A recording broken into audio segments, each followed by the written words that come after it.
All right, so here is the label holder. This is what it's gonna look like when you first get it.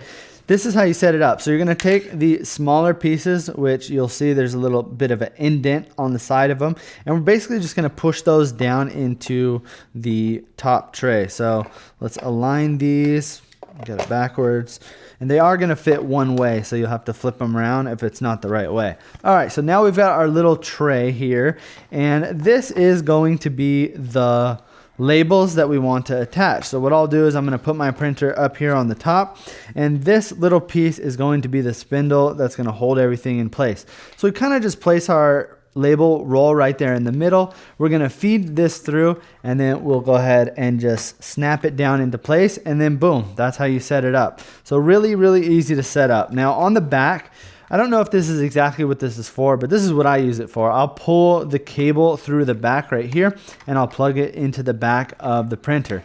I feel like this just does a better job of keeping my cables all organized in the back end, and they're not moving around. So if you're looking for a really good label holder, something that's gonna actually save you space by having the printer on top, and that just has a good, nice looking design, then I would highly recommend picking up this label holder.